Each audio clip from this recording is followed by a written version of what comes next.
The red warning light pulsed steadily in the darkness of the communication center, casting eerie shadows across Emma Walker's face as she adjusted the frequency dials. The ancient equipment hummed beneath her fingers, technology from before the fall, when humanity still ruled Earth. Now, 6 years after the Nebula Collective's invasion, she was possibly the last person monitoring these frequencies. "This is Station Echo 7, broadcasting on all emergency channels," she spoke into the microphone, her voice steady despite the exhaustion weighing on her shoulders.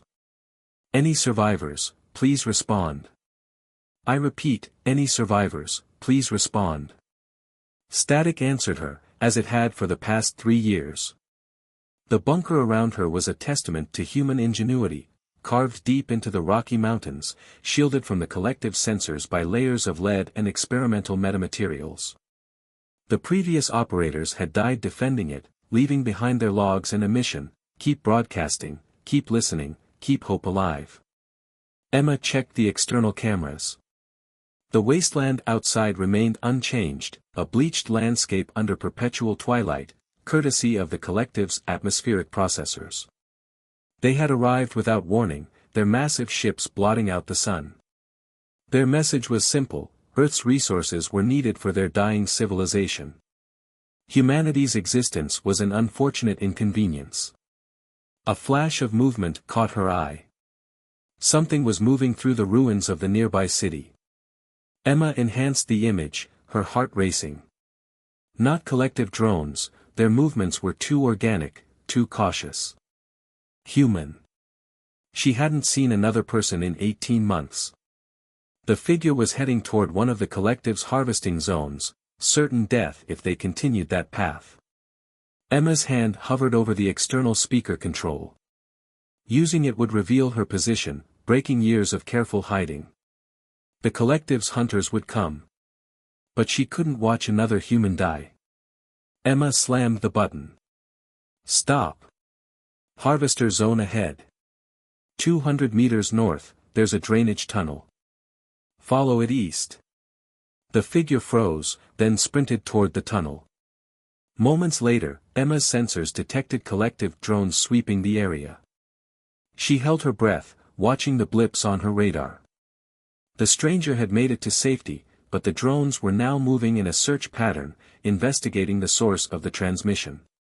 Emma quickly initiated the bunker's blackout protocols. Equipment powered down, leaving only the emergency lights. She grabbed her bug-out bag, always ready by the door, and headed deeper into the mountain through maintenance tunnels she had memorized. As she moved through the darkness, her mind raced. Breaking silence had been protocol-breaking, dangerous, possibly suicidal. But it had also been human. And maybe, just maybe, that's what humanity needed right now, not just survivors, but people willing to reach out, to take risks for each other. Her backup station was smaller, older, but it would do.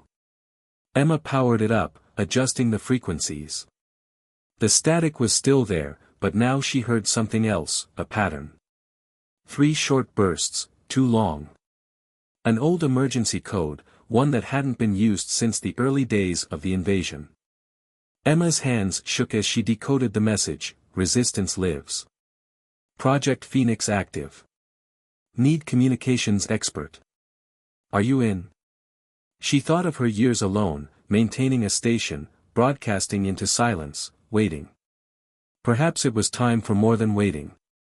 Time to fight back. Emma keyed the microphone. "This is Station Echo 7. I'm in." The response came immediately: "Welcome to the Resistance, Echo 7. Stand by for coordinates."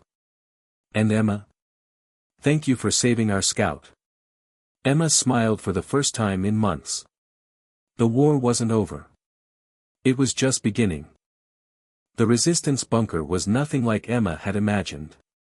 Instead of a cramped survival shelter, she found herself in a sprawling underground complex that hummed with activity. People, dozens of them, moved with purpose through corridors lit by strips of energy-efficient LED lighting.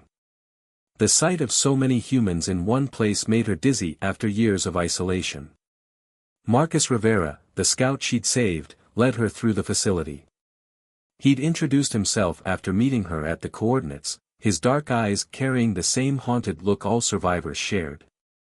"We call this place Haven," he explained, gesturing to the reinforced walls. It was an old military research facility before the fall. The collective sensors can't penetrate the specialized shielding. They passed laboratories where technicians worked on salvaged equipment, training rooms where people practiced combat moves, and hydroponics gardens that provided fresh food. Each section revealed another piece of a puzzle Emma hadn't known existed, an organized, functioning resistance. "How many?" she asked, her voice barely above a whisper. 317 in this facility. Maybe 2,000 worldwide that we know of. Marcus paused outside a heavy security door. "But we're growing. Every month, we find more survivors. That's why your communication station was so important. You kept broadcasting hope when everyone else went silent." The door opened to reveal a command center. Tactical displays showed collective movement patterns, resource extraction sites, and suspected human settlements. At the center of it all stood a woman with steel-gray hair and a commanding presence that made everyone else in the room stand straighter. "Welcome to Haven, Emma. I'm Colonel Diana Reyes," she said, extending her hand. "Your reputation precedes you." Emma shook the offered hand, surprised by its warmth. "My reputation? 3 years maintaining a communication station solo, developing new broadcasting methods to avoid detection, and creating an underground network of emergency frequencies. Yes, we've been watching. We needed to be sure you were trustworthy before making contact." The colonel led them to a holographic display showing Earth's surface. Red zones marked collective territory, most of the planet. "We're preparing something big," she continued. "Something that could change everything. But we need your expertise." The display shifted, showing a complex network of old satellite systems and ground-based transmitters. "Project Phoenix isn't just about survival anymore. We're going to take back our planet. The collective has a weakness: their ships and technology rely on quantum-entangled communication. We've developed a way to disrupt it, but we need a global network of synchronized broadcast stations." Emma studied the display, her mind already racing through the technical challenges. "The old emergency broadcast system. You want to repurpose it?" "Exactly. But we need someone who understands the old technology, someone who can help us modify it for our purposes. Someone like you." A door opened behind them, and a man entered carrying a stack of technical documents. Dr. Adrian Foster, the head of research, looked more like a warrior than a scientist, with scars crossing his face and hands that spoke of battle survived. "The modifications to the first transmitter are ready for testing," he announced, then turned to Emma. "Your work on frequency masking during the early days of the invasion was brilliant. We've based part of our disruption system on your techniques." Emma felt overwhelmed. Hours ago, she'd been alone in her bunker, broadcasting into silence. Now she was standing in the heart of humanity's resistance, being offered a chance to fight back. "If we fail, if they trace the signal, they'll find us," Diana acknowledged. "But we're done hiding. The collective thinks they broke humanity's spirit. They're wrong. We just needed time to learn, to adapt, to prepare. Now we show them what humanity does best: survive and overcome." Emma looked at the faces around her, Marcus, Diana, Adrian, each carrying the weight of humanity's future in their eyes. She thought of her years alone, maintaining her vigil, hoping it meant something. Now she knew it had. "Where do we start?" "The quantum disruption field works in theory," Adrian explained, his fingers dancing across the holographic display. "But scaling it globally is another matter entirely." The lab beneath Haven buzzed with activity as teams worked to modify salvaged communication equipment. Emma studied the test results, frowning. Their first attempt at disrupting collective communications had worked, for exactly 6 seconds before their systems overloaded. "We need more power. And better heat dissipation. There might be a way, Marcus interjected, pulling up geological surveys. The collective's been drilling deep into Earth's crust, tapping geothermal energy. Their excavation sites have inadvertently created a network of interconnected chambers. Emma's eyes widened as she understood. We could use their own power grid against them. But we'd need access to their drilling sites. Already working on that, Colonel Reyes announced, entering the lab. Our scouts have identified vulnerable locations. But we've got another problem. The collective's changing their patrol patterns. They're looking for something. The room fell silent. They all knew what that meant. The enemy's suspected human resistance was growing. Their window of opportunity was shrinking. Adrian pulled up new data streams. The modified transmitters are ready for field testing. We need to move now, before they find us.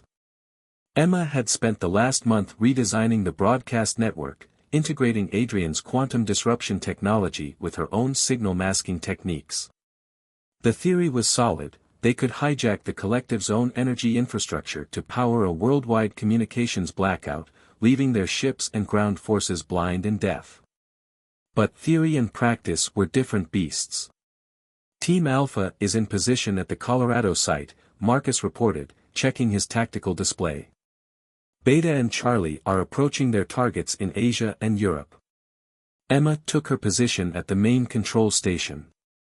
The plan was to test the system at 3 locations simultaneously, using minimal power to avoid detection. If it worked, they'd have proof of concept. If it failed. Initiating test sequence, she announced, her voice steady despite her racing heart. The screens around them filled with data as the modified transmitters powered up.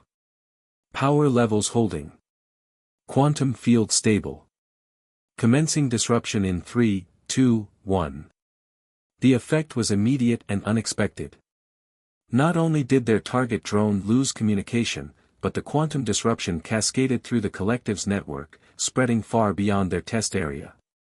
Alarms blared as their sensors detected massive communication failures across the collective's grid. Shut it down. Colonel Reyes ordered. They'll trace this.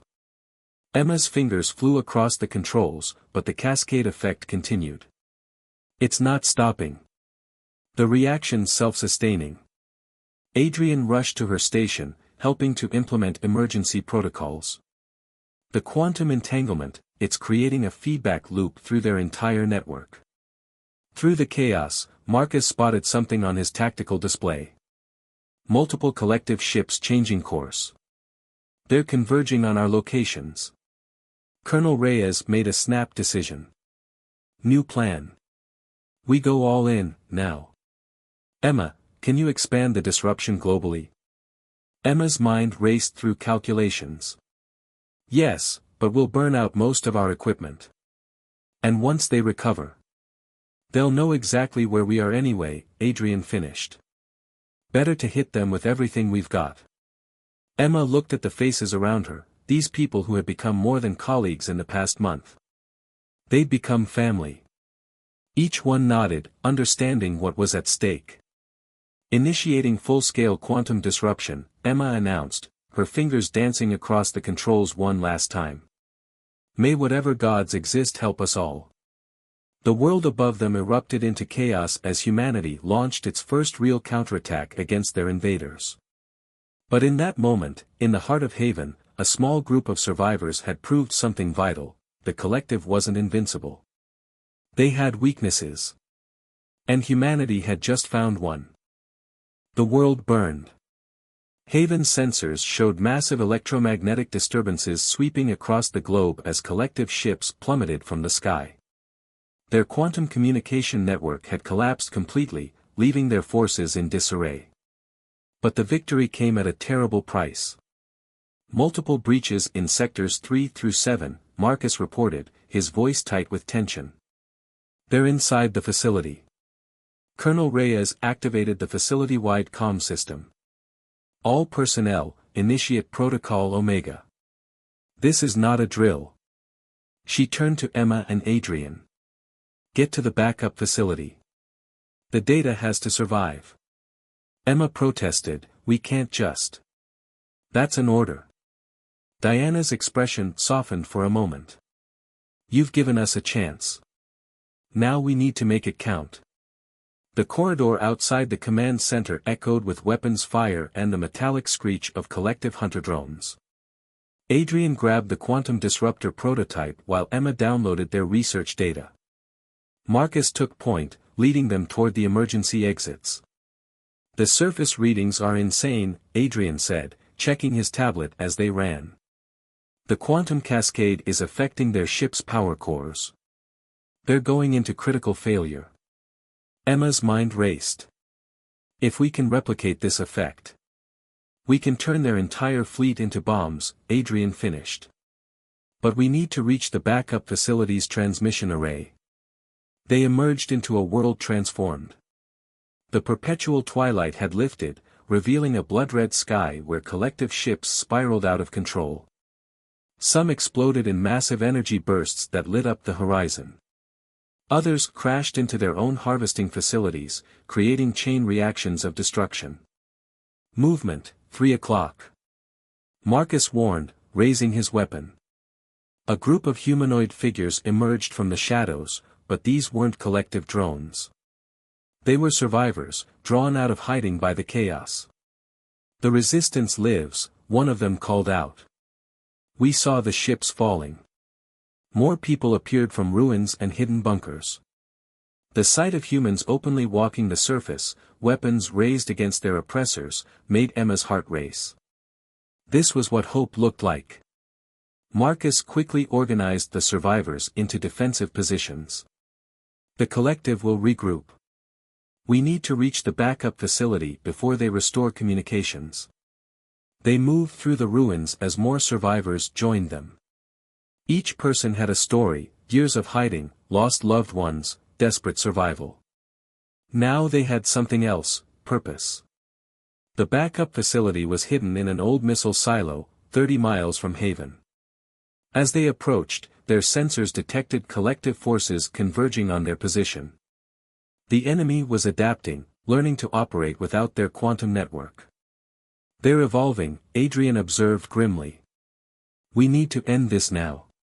Emma studied the data on her tablet. The quantum cascade created a vulnerability in their ship cores.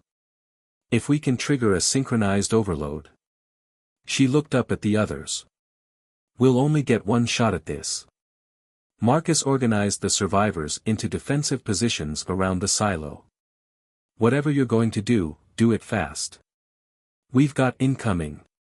Adrian and Emma raced to set up their equipment as the first wave of collective forces attacked. The sound of battle echoed through the facility, humanity's last stand against their would-be exterminators. Emma's fingers flew across the controls, implementing the modifications they discussed. Adrian worked beside her, pushing their equipment to its limits. Above them, through the silo's open roof, they could see the remaining collective ships regaining stability. Ready, Emma announced, her hand hovering over the activation switch. But this will fry everything we have left. No more chances. Adrian grabbed her free hand, squeezing it. Together, then. They threw the switch. The sky exploded. Dawn of tomorrow.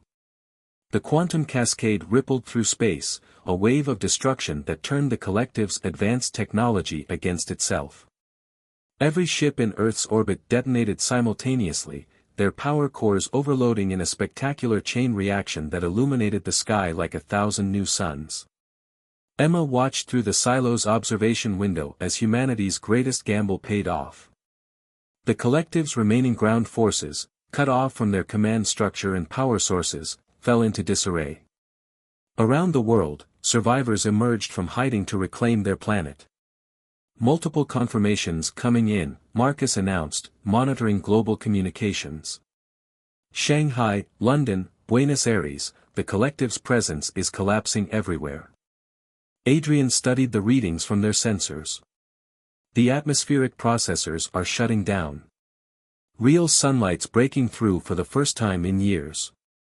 But victory came with questions. Emma turned to the others. What happens now?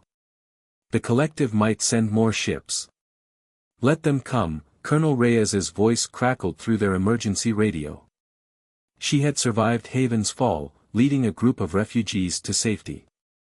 We know their weakness now. Humanity won't hide again. The next few weeks passed in a blur of activity. Survivors from around the world connected through the old emergency broadcast network, sharing resources and knowledge. The collective's abandoned technology provided insights into advanced sciences, accelerating humanity's recovery. Emma found herself working with Adrian to convert harvesting facilities into power stations, while Marcus coordinated global defense initiatives. They discovered that many of the collective's automated systems could be reprogrammed to serve human needs. 1 month after their victory, Emma stood on a hillside watching the first natural sunset she'd seen in years. The air was cleaner, the perpetual twilight replaced by normal day and night cycles. Below, in the valley, survivors had established a new settlement. Beautiful, isn't it? Adrian joined her, carrying technical readouts. The quantum disruption did more than destroy their ships. It fundamentally altered their technology's ability to function in our solar system. Earth is effectively quarantined. So we're safe. As safe as humanity ever is. He smiled. The real question is what we do with that safety. The answer lay in the settlement below. Already, people were building not just houses, but schools, laboratories, and cultural centers.